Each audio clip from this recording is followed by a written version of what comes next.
রেজাউল করিম যে কথাগুলো বলছিলেন অনেক ওনার সুরে অনেকটা আক্ষেপও ছিল। সেনাবাহিনী তো সবসময় মানুষের প্রয়োজনে, দেশের প্রয়োজনে, দেশের স্বার্থে, মানুষের স্বার্থে এগিয়ে আসছেন, মানুষের পাশে দাঁড়িয়েছেন। কিন্তু এই যে রাজনৈতিক ভাবে যে কথাগুলো বলা, আর্মি ব্যাগ বা যে এখন দায়িত্ব পালন করতে যে, নির্দেশ পালন করতে যে আজকে তারাই বিচারের মুখোমুখি, এই বিষয়গুলো নিয়ে আপনারা রাজনৈতিক ব্যক্তিত্ব, আপনারা কি বলবেন? প্রথমে আমি এই শরীফ ভাইয়ের সঙ্গে মানে আপনার সহমত প্রকাশ করছি যে আপনার বাংলাদেশের স্বাধীনতা যুদ্ধ থেকে শুরু করে আর কি, যে শহীদ প্রেসিডেন্ট জিয়াউর রহমান উনি যখন আর্মির একজন সাধারণ মেজর ছিলেন, উনি আপনার এই মুক্তিযুদ্ধের ঘোষণার মাধ্যমে মুক্তিযুদ্ধের সূচনা করেছিলেন এবং বাংলাদেশে যে এই পূর্ব পাকিস্তানের বাংলাদেশের যে অফিসাররা রয়েছে তাদের নেতৃত্বেই কিন্তু আপনার সম্মুখ যুদ্ধে আমরা এই স্বাধীনতা অর্জন করেছি এবং সেই মহান যোদ্ধা যারা শহীদ হয়েছেন তাদের প্রতি আমি তাদের শ্রদ্ধা পোষণ করছি এবং যারা জীবিত আছেন এখনো তাদের প্রতি কৃতজ্ঞতা জানাচ্ছি। দ্বিতীয়ত কথা হচ্ছে যে আপনার উনি যে সেনাবাহিনীর যে ভূমিকার কথা বলেছেন খুবই সত্য কথা, বিশেষ করে পার্বত্য চট্টগ্রামের যে 3টি জেলা, এটা আমাদের গর্বিত সেনাবাহিনী, দেশপ্রেমিক সেনাবাহিনী অত্যন্ত দক্ষতার সঙ্গে এবং অনেক প্রাণে বিনিময়, ওখানে কিন্তু অনেক আমার সেনাবাহিনীর ভাইদের রক্ত ঝরেছে, এই রক্তের বিনিময়ে কিন্তু এই যে একটা বিরাট অঞ্চল, এই অঞ্চলকে তারা রক্ষা করেছেন এবং রক্ষা করছেন এবং ওখানেও যারা শহীদ হয়েছেন তাদের প্রতি আমি শ্রদ্ধা জানাচ্ছি তাদের এবং যারা ওখানে সার্ভ করেছেন তাদের প্রতি গভীর কৃতজ্ঞতা জানাচ্ছি। কিন্তু আপনার যে কথাটি আমি বলতে চাই যে যেমন ধরেন আপনার হোসাইন মোহাম্মদ এরশাদ সাহেব উনি কিন্তু একজন সেনাবাহিনীর প্রধান হিসেবেই তখন নির্বাচিত সরকার যে বিচারপতি আব্দুস সত্তার সাহেব তাকে বন্দুকের নলের মুখে কিন্তু তাকে আপনার পদত্যাগ করতে বাধ্য করেছিলেন এবং দেশে 9 বছর কিন্তু আপনার স্বৈরশাসন ছিল।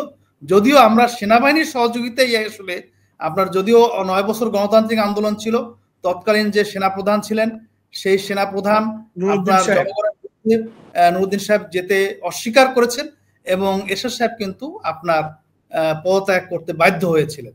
2006 সালের ঘটনা খুব বেশি দূরের কথা না, কিন্তু আপনার তখনও 28 ফেব্রুয়ারিতে রাজধানীতে একটা হত্যাকাণ্ড হয়েছিল, মানুষকে সাপের মতো পিটিয়ে মেরে ফেলা হয়েছিল এবং তৎকালীন যে সেনাপ্রধান ছিলেন উনি কিন্তু, আমি তখন লন্ডনে ছিলাম, লন্ডনের একটা প্রেস ব্রিফিং এ উনি বলেছিলেন যে এই যে নারকীয় এই হত্যাকাণ্ড এবং সেই হত্যাকাণ্ডের প্রতিরোধ করতেই তারা এগিয়ে এসেছিলেন।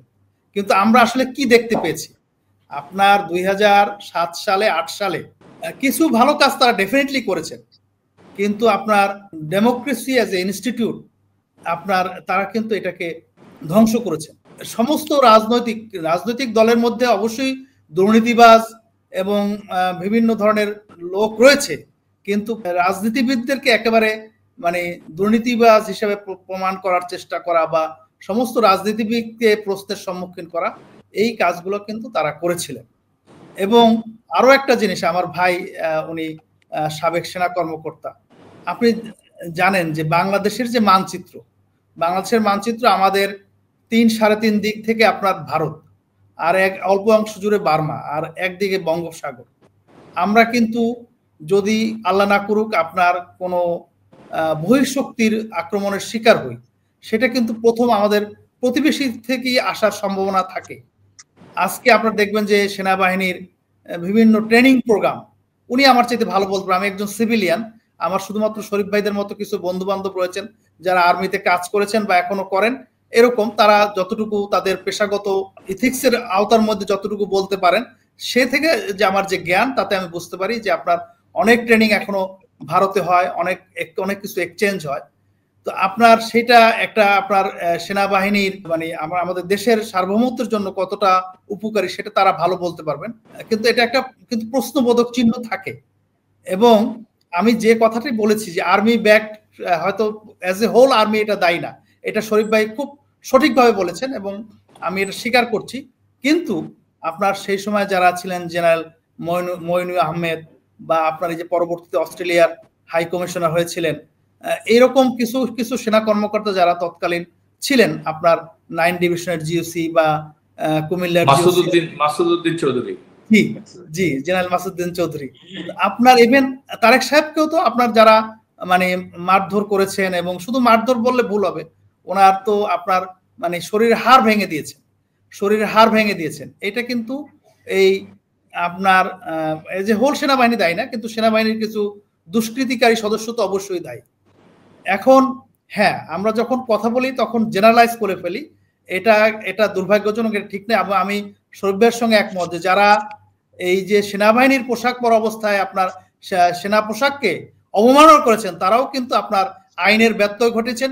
এবং আমি এই প্রোগ্রামের মাধ্যমে বর্তমান সরকারকে অনুরোধ করি, যারা এরকম দেশের সার্বভৌমত্ব বিরোধী এবং দেশের আইন বিরোধী কার্যকলাপে যারা জড়িত থাকবে, তাদের বিরুদ্ধে আইনানুগ ব্যবস্থা নেওয়ার জন্য। এটা মোটেও কাম্য নয়। এই যে ডিজিএফআইয়ের যে প্রসঙ্গটি ছিল, উনি সঠিকভাবে বলেছেন, বা আমরা সবাই জানি এটা প্রধানমন্ত্রী দপ্তরের আন্ডারে, কোনো সন্দেহ নাই। কিন্তু আপনার এখানে যারা দায়িত্ব পালন করেছেন, যেহেতু সেনাবাহিনী থেকে তারা প্রেষণে যান, আবার ভবিষ্যতে হয়তো ফেরত আসেন, কাজে সেনাবাহিনীর কোনো দায়িত্ব নাই, এই জিনিসটা আমি মানতে অনিচ্ছুক। আপনার বর্তমান যারা সেনাবাহিনীতে দায়িত্বে রয়েছেন, আমি আশা করি যে যদি এরকম কিছু থাকে যে যাতে সেনাবাহিনীর ভাবমূর্তি নষ্ট হয় এবং সেনাবাহিনীকে প্রশ্নবিদ্ধ করার সুযোগ থাকে, সেই ক্ষেত্রে সেনাবাহিনী তাদের তাদের যে আভ্যন্তরীণ যে নিয়ম কানুন রয়েছে, তাদের যে শৃঙ্খলা রয়েছে, সেই শৃঙ্খলার আওতায়, আইনের আওতায় সেই জিনিসগুলোকে কারেক্ট করার জন্য তারা চেষ্টা করবে। কারণ একজনের মাথায় কাঁঠাল ভেঙে খাওয়া এবং সেটার দায় দায়িত্ব পুরো সেনাবাহিনী নেবে, এটা হতে পারে না। ডিজিএফআইয়ের বিরুদ্ধে যে অভিযোগগুলো এসেছে, শরীফ ভাই নিশ্চয়ই জানেন, আপনিও জানেন যে আর্মির একজন অবসরপ্রাপ্ত কর্মকর্তা, তিনি মামলা দায়ের করেছেন। একজন আমাদের আইনজীবী যারা আয়নাঘরে ছিলেন, তিনি মামলা দায়ের করেছেন।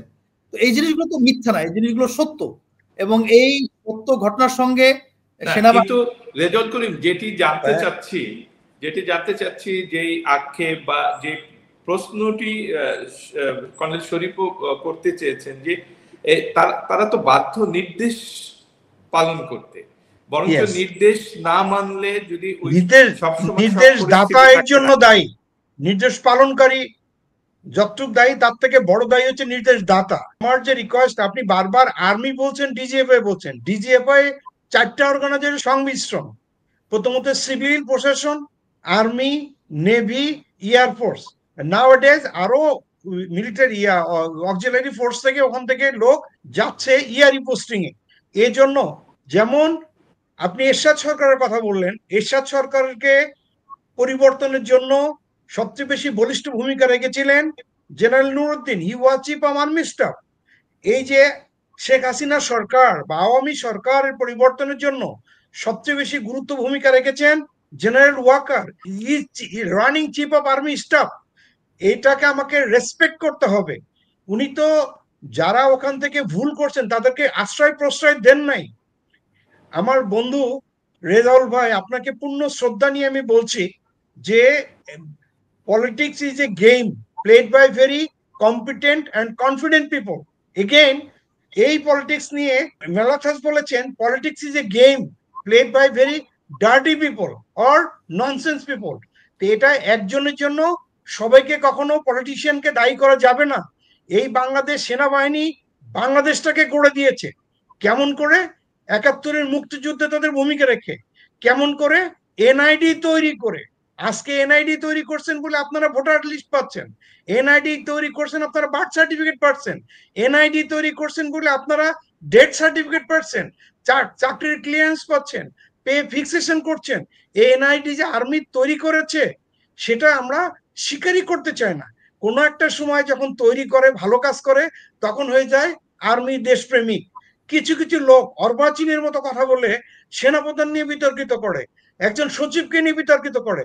হি doesn't understand what is call a secretary, what is their selection procedure of BCS. He doesn't understand what is call military officer, what is their selection procedure of ISSB. যখন আইএসএসবিও সিলেকশন পান নাই, যখন ও বিসিএস ক্যাডারেও সিলেকশন পান নাই, তখন তার নিজের মতো পেশা সিলেকশন করে অর্বাচীনের মতো একজন সচিবকে নিয়ে উল্টাপাল্টা রিপোর্ট করবেন, একটা সেনাপ্রধানকে নিয়ে আজে বাজে কথা বলবেন, ক্যান্টনমেন্টকে নিয়ে। এগুলো শুধুমাত্র এই আধুনিক জগতে যে ফেসবুকের বদৌলতে আপনাকে অনলাইন পোর্টালগুলোকে নিজেকে ভাইরাল হওয়ার জন্য অপচেষ্টা মাত্র। এখন আমি এখানে বসে ডোনাল্ড ট্রাম্পের ভুল নিয়ে ক্রিটিসাইজ করার সাইজ আছে, কিন্তু উনাকে বকা দেওয়ার অধিকার, যেমন ফখরুল সাহেব একজন পার্টির নেতা, পুরাতন একটা পার্টির একজন রিজভী সাহেব একজন নেতা, আবার নতুন যে পার্টি হয়েছে সে পার্টির একজন নেতা, একজন মার্সিডিজ বেঞ্জের ইঞ্জিন আর নতুন যে রিক্সাতে একটা ইঞ্জিন চালানো হয়েছে, দুই ইঞ্জিনকে একসাথে কখনো কম্পেয়ার করবেন না। আপনার পার্টি বিএনপির একজন যারা নেতৃত্ব, কর্তৃত্বে, ব্যক্তিত্বে, সততা, স্বচ্ছতা, জবাবদিহিতার প্রমাণ দিয়ে আজকে পার্টির এই অবস্থানে তারা অবস্থান করছেন। আর নতুন একটা পার্টি গড়ে সেই পার্টিকে নিজেরা বসে যে পার্টির প্রধান হয়ে দুইটাকে যদি আপনারা এক পাল্লা ওজন করেন, আর সেই দাড়ি পাল্লা নিয়ে আপনারা যদি বললেন দাড়ি পাল্লা দিতে যাবে। অনেক আগে একটা গল্প পড়েছিলাম, সেই ইন্ডিয়ান রাইটার, সেখানে দেখা হয়েছে যে ব্রিটিশরা যখন আমাদের লেখাপড়া শিখান, লেখাপড়া শেখানোর জন্য তারা প্রথম আমাদের প্রয়োজন ছিল তাদের ওই কেরানির পোস্ট, কেরানি পোস্টের জন্য প্রথম তারা শিক্ষিত করেছিল হিন্দুদের। কি শিখিয়েছিল? ওই শুধু ছোটখাটো কেরানি টাইপ করার জন্য। তা হিন্দুরাও তখন কিন্তু অনেক প্রভাবশালী মুসলিম জমিদারও ছিল, তাদের কাছে শিক্ষার আলো পৌঁছায়নি। ঠিক এমনি করে আমার বরিশালের এক জমিদার টাইপের, ওনার নাম ছিল সোহরাব সাহেব। সোহরাব সাহেব এক হিন্দু শিক্ষককে দিয়ে তার ছেলেকে শিখিয়েছে তাতে কেমন করে শিখাতে হয়। কিন্তু ওই শিখানোর জন্য আমার যে হিন্দু শিক্ষক, সে শিখিয়ে জের জবর পেশ, যেটা আরবিতে বলে দাড়ি কমা সেমিকলন, এই জিনিসটা আমার মুসলমান ছাত্রকে শিখায়নি। তারপর ওই ছাত্রকে নিয়ে, সন্তানকে নিয়ে যখন রোস্তম সাহেব কলকাতাতে গিয়েছেন, দেখেন একটা ওয়ার্ডে সুন্দর করে লেখা আছে, বলছে বাবা এখানে কি লেখা আছে পড়ো তো। সে বলছে হরে কর কম্বা রুদে রখা রকানা ডডা নং কলকাতা। তখন তো বাবা আসছে, হ্যাঁ আমার ছেলে পড়ছে, বাট আমি তো কিছু বুঝলাম না। পাশে এক হিন্দু ভদ্রলোকে দেখা যাচ্ছে, ভাই এখানে কি লেখা? সে বলছে এখানে হরেক রকম বারুদের কারখানা, 66 নম্বর কলকাতা। কারণ ওই হিন্দু শিক্ষক যে শিখিয়েছিল, শিখার পরে ওই মুসলমান যাতে ইংরেজদের কাছে চাকরি করতে না পারে সেই জন্য কোথায় দাড়ি কমা সেমিকলন ওটা কিন্তু শিখায় নেই। তাই হরে করে কম্বা রুদে রকা রকানা ডডানং কলকাতা, মানে এখানে হরেক রকম বারুদের কারখানা, 66 নম্বর কলকাতা।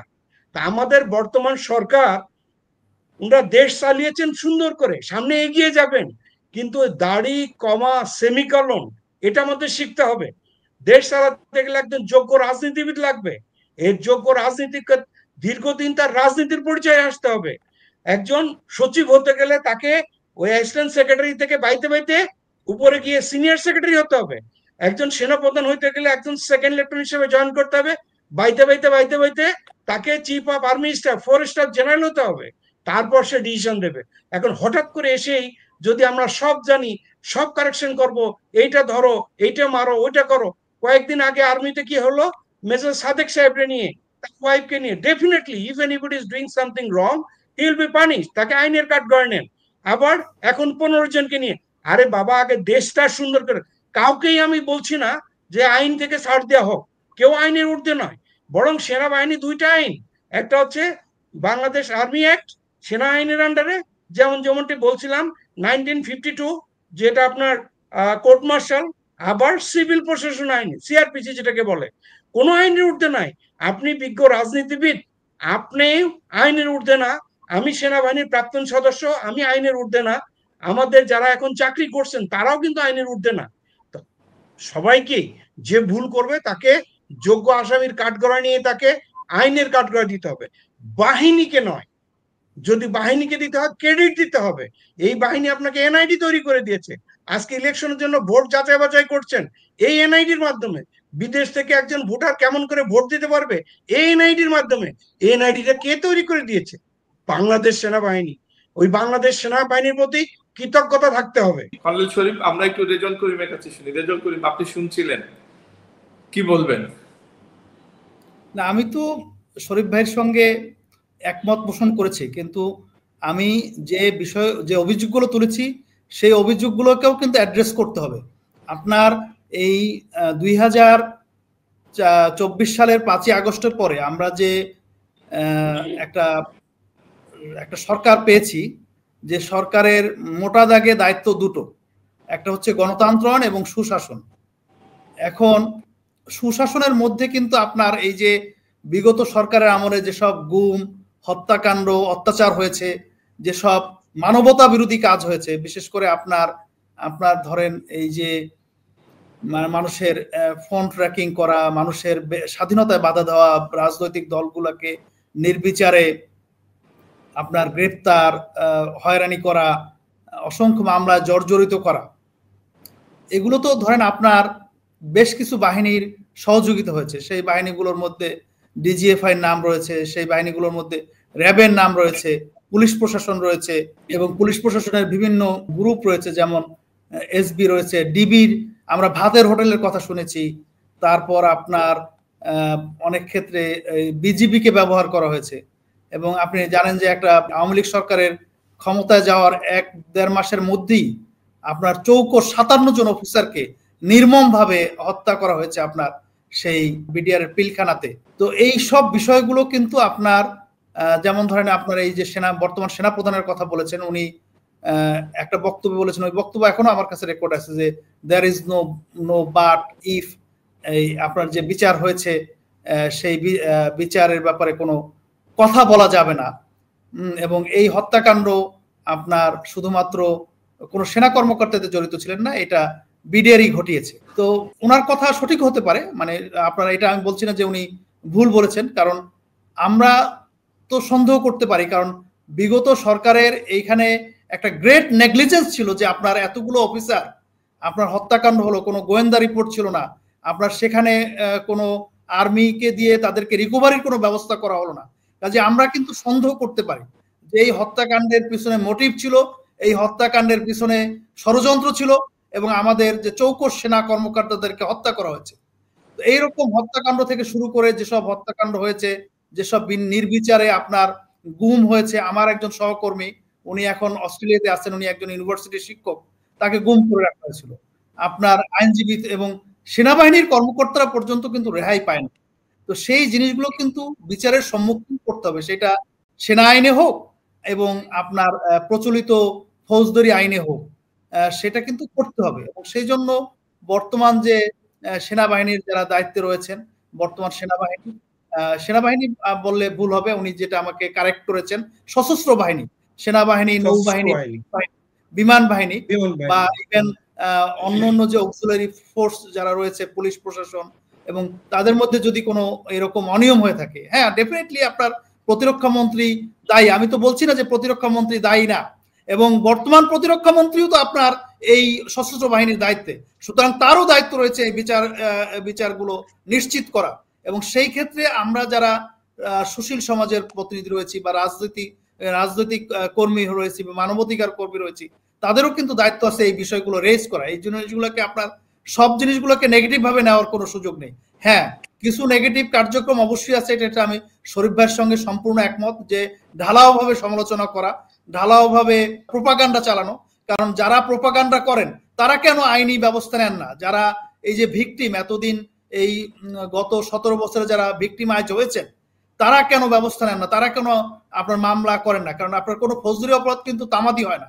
যে কোনো সময় যে কোনো ফৌজদারি অপরাধ এর বিরুদ্ধে মামলা করা যায়, শুধু কারণ উল্লেখ করতে হয় যে কেন বিলম্ব হলো। আমরা কিন্তু এই এক বছর বা 15 মাসে যারা ভিকটিম, বা যারা ভিকটিমদের প্রতিনিধিত্ব করেন, বলেন যে তারা ভিকটিমদের তাদের কিন্তু খুব কম সংখ্যক মামলা করতে আমরা দেখেছি।